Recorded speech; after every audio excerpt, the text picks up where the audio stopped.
Bismillah. Assalamualaikum warahmatullahi wabarakatuh. Alhamdulillah.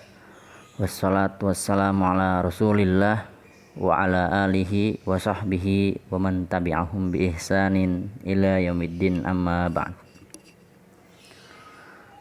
Para santri sekalian Ma'had Tahfidz Mafaza yang semoga senantiasa dirahmati oleh Allah Subhanahu wa taala, dan yang semoga senantiasa diberkahi oleh Allah Subhanahu wa taala. Baik, pada kesempatan yang lalu kita telah sama-sama membahas pada pelajaran yang kedua, yaitu pada pembahasan Ismul Isyarah. Maka insya Allah pada kesempatan kali ini kita akan melanjutkan pembahasan, yaitu pelajaran yang ketiga, Ad-Darsus Tsalits. Ad-Darsus Tsalits. Maka mohon untuk diperhatikan baik-baik. Saya akan membacakan dua baris pertama. Kalian memperhatikan lalu menyiapkan alat tulisnya untuk mengartikan kalimat atau kata yang belum dipahami. Baik, kita mulai. Baitun, al-baitu. Kitabun, al-kitabu. Qalamun, al-qalamu.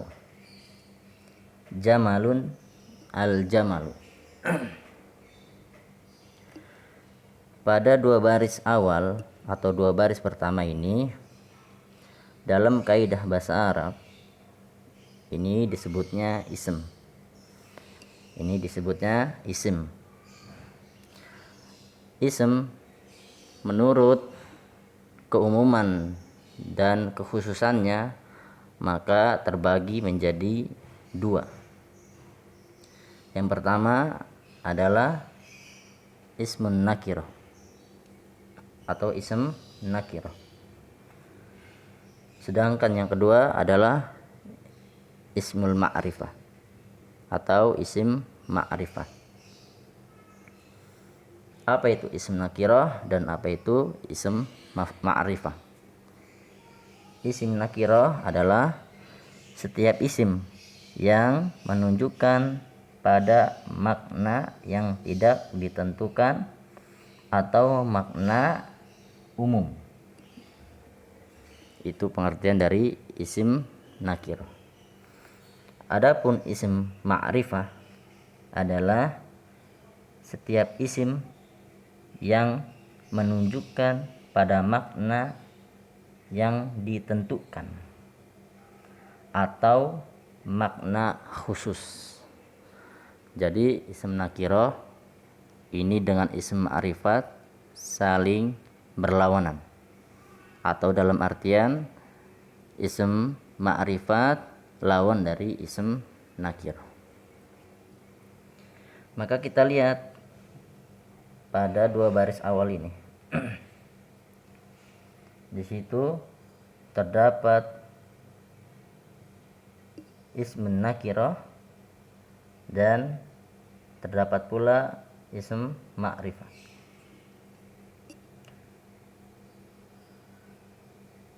Ism ma'rifah ditandai dengan alif lam,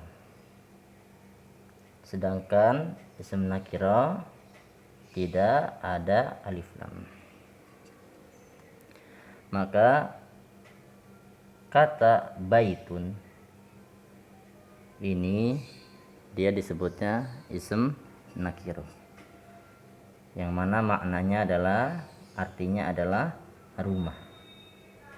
Adapun al-baitu maka ini disebut isim ma'rifah, yang artinya rumah itu.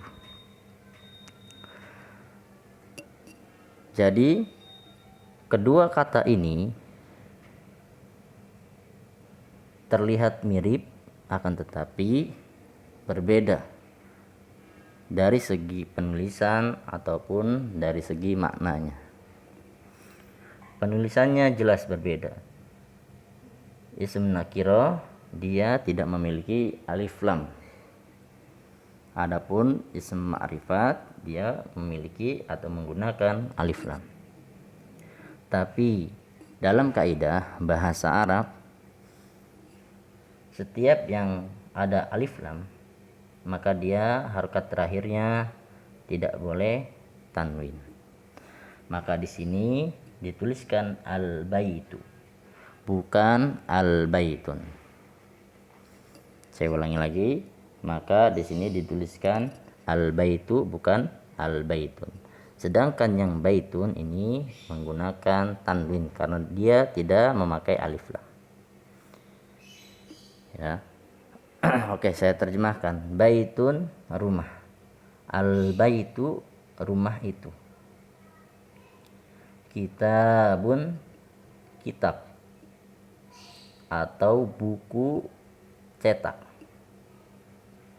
Al-kitabu buku itu. Qalamun pulpen. Al-qalamu pulpen itu. Jamalun unta. Al-jamalu unta itu. Baik, kita lanjut ke bacaan yang bawahnya. Al-qalamu maksurun. Di situ terdapat dua kata, al-qalamu dengan maksurun. Al-qalamu tadi telah kita bahas, artinya yaitu pulpen itu. Al-qalamu merupakan ism ma'rifat. Ketambahan kata maksurun yang artinya patah. Maka dalam kaidah bahasa Arab ini disebutnya mubtada khobar. Ini disebutnya mubtada khobar. Al-qalamu dia mubtada, sedangkan maksurun adalah khobar dari atau khobarnya mubtada. Apa itu mubtada dan apa itu khobar? Mubtada adalah isim marfu yang biasanya terdapat di awal kalimat atau disebutnya subjek.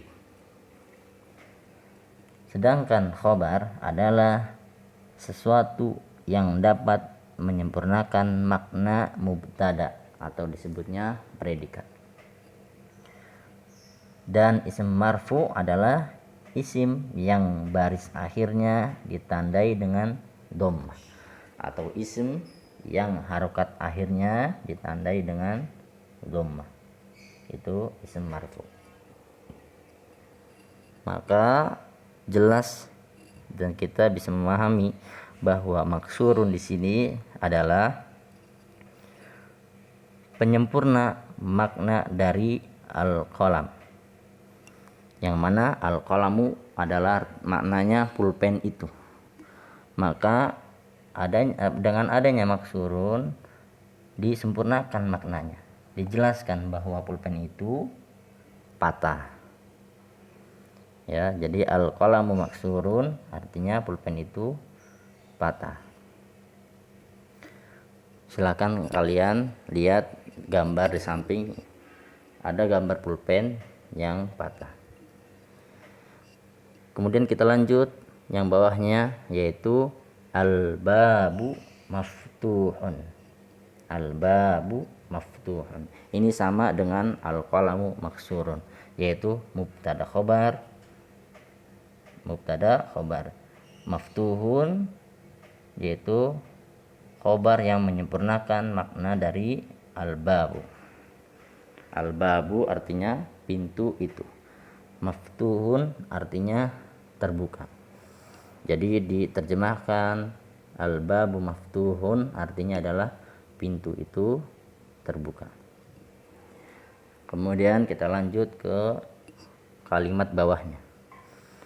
Al-waladu jalisun wal mudarrisu waqifun. Al-waladu jalisun wal mudarrisu waqifun. Artinya adalah anak kecil itu duduk dan guru itu berdiri. Al-waladu itu artinya anak kecil itu. Sedangkan al-mudarrisu artinya guru atau pengajar. Jalisun duduk, waqifun berdiri. Atau lawan dari jalisun. Kita lanjut ke yang bawahnya, yaitu nomor 1. Al-kitabu jadidun wal qalamu qadimun. Saya ulangi lagi, al-kitabu jadidun wal qalamu qadimun. Buku itu baru dan pulpen itu lama. Alkitabu buku itu, jadidun baru, wa dan alqalamu pulpen itu qadimun lama. Jadi qadimun lawan dari jadidun. Kemudian lanjut yang nomor 2. Al-himaru shagirun wal hisanu kabirun. Saya ulangi lagi, al-himaru shagirun wal hisanu kabirun. Al-himaru artinya keledai itu. Shagirun artinya kecil. Wa dan al-hisanu artinya kuda. Kuda itu. Kabirun besar. Jadi maknanya adalah keledai itu kecil dan kuda itu besar. Jadi kabirun lawan dari shagirun. Kemudian lanjut ke nomor yang ketiga. Al-kursiyu maksurun. Al-kursiyu maksurun. Al-kursiyu artinya adalah kursi. Kursi itu. Maksurun patah. Jadi al-kursiyu maksurun artinya kursi itu patah. Kemudian lanjut ke nomor yang keempat. Al-mindilu wasihun. Al-mindilu wasihun. Artinya adalah al-mindilu yaitu sapu tangan. Wasihun artinya kotor. Jadi al-mindilu wasihun artinya sapu tangan itu kotor. Kemudian lanjut nomor yang ke-5. Al-ma'u baridun. Al-ma'u baridun. Al-ma'u air itu, baridun dingin. Jadi al-ma'u baridun artinya air itu dingin. Kemudian lanjut ke nomor yang ke-6. Al-qamaru jamilun. Al-qamaru jamilun. Al-qamaru artinya bulan itu. Jamilun artinya bagus atau indah. Al-qamaru jamilun maknanya adalah bulan itu indah atau bagus. Kemudian lanjut ke nomor yang ke-7. Al-baitu qaribun wal masjidu ba'idun. Al-baitu qaribun wal masjidu ba'idun. Artinya adalah al-baitu rumah itu, qaribun dekat, wa dan al masjidu masjid itu, ba'idun jauh. Maknanya adalah rumah itu dekat dan masjid itu jauh. Kemudian lanjut nomor yang ke-8. Al-hajaru saqilun wal waraqu khafifun. Al-hajaru saqilun wal waraqu khafifun. Al-hajaru artinya batu, saqilun berat. Jadi al-hajaru saqilun, batu itu berat. Wa dan al-waraqu khafifun. Al-waraqu itu artinya daun, khafifun ringan, dan daun itu ringan. Jadi artinya adalah batu itu berat dan daun itu ringan. Kemudian lanjut nomor yang ke-9. Al-labanu harun. Al-labanu harun. Al-labanu artinya susu itu. Harun artinya panas. Jadi terjemahannya adalah susu itu panas. Kemudian lanjut ke nomor yang terakhir, yaitu nomor yang ke-10. Al-qamisu nazifun. Al-qamisu nazifun. Al-qamisu artinya adalah kemeja. Nazifun artinya bersih. Jadi al-qamisu nazifun artinya kemeja itu bersih. Kemeja itu bersih. Wallahu a'lam bishawab. Mungkin pembahasan kita kali ini adalah cukup sampai pada halaman 14. Selebihnya mohon maaf. Subhanakallahumma wa bihamdika asyhadu an la ilaha illa anta astaghfiruka wa atubu ilaik. Assalamualaikum warahmatullahi wabarakatuh.